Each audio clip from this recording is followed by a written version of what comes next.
Hello tacticians, it's Nox here, and the Saga of Majesty has been out for a whole day and I'm sure we are all racing through it to try and unlock Ragnar. So I thought I'd take this opportunity to show you the teams that I've been using so far to push through Alpha, Beta and Gamma.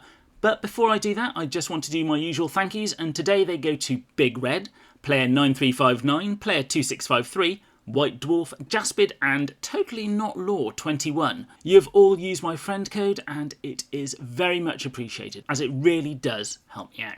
And here are the teams I've been using. For Alpha it's been Commissar Yarrick, Roswither, Azrael, Abaddon and Certus. All of these, apart from Certus, are at Gold 1, with Certus only at Silver 3, and I've been able to push through to completing Battle 8. Now I haven't even attempted Battle 9 as I did lose a couple of them around the Battle 8 stage, so for Battle 9 I'll be probably targeting things individually. However, before I do that, I may go back and look at doing the Resilient with no ranged combat to fill in all the blanks. For Beta, I've been using Ravas, Celestine, Bellator, Alaphanol and the new winged Tyrannid Prime. Again, the majority of these are Gold 1, apart from Ravas, who is actually sitting very nicely at Diamond 1. And these have ticked off the minimum of 3 hits along with the full flying. And up to Battle 6 so far, it's not been any issue, and I can imagine I will certainly get through to Battle 7 and Battle 8 similar to Alpha. Gamma is a similar story. Now here, if you have your Death Guard leveled up, they are a fantastic team to use. And to be honest, it really is Maladus, Rotbone and Corrodius who have been carrying here. I've got Alaphanol and the Winged Tyrannid Prime in again because they fit the role very nicely. And again, all of these are Gold 1.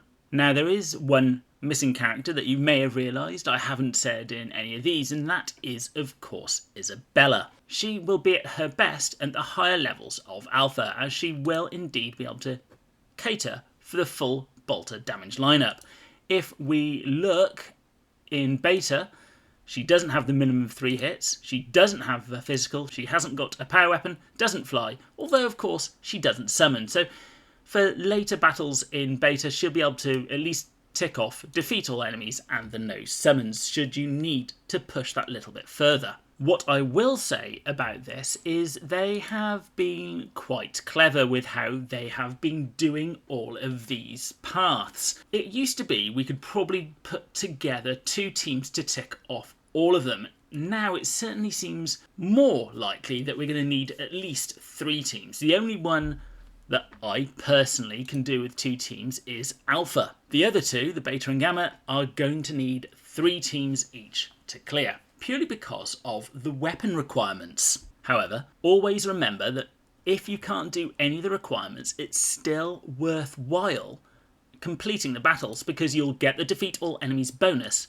and each enemy that you get awards 2 points. So for Battle 7 you'll get 100 points for killing all the enemies, and an additional 30 for doing so in one go.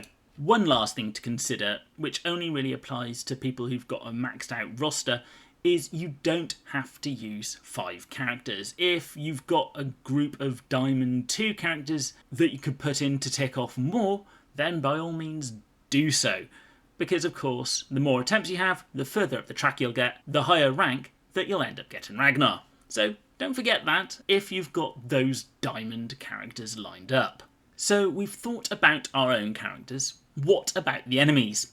Well, most of them that I've seen so far we have come across before. The one that of course does stand out, I believe first appears in Alpha Battle 6, and it's the stormboyz make a return. We saw those a couple of weeks back in Azrael's quest, and of course one of the summons that Ghazghkull brings in his guild raid. These guys fly anywhere onto the battlefield, but they have got a slight chance that once they land, they'll take off again, sending them careening off the battlefield and earning you a free kill. In Beta so far, I've not encountered anything new.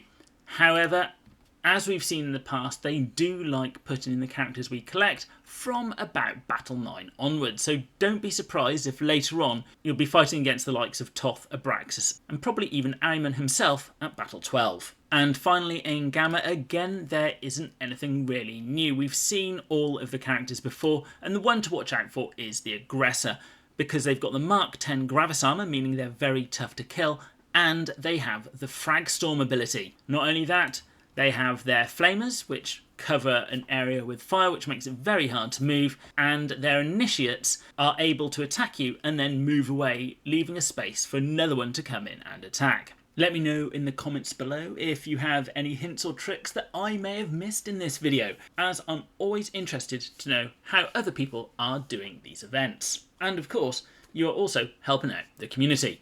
If you like these videos, please consider using my friend code, as it really does help me out. Or if you or your guild are looking for a new home, reach out to any of the guilds shown here. As always, please like, comment and subscribe, and I'll be seeing you, and maybe Ragnar, on the battlefield.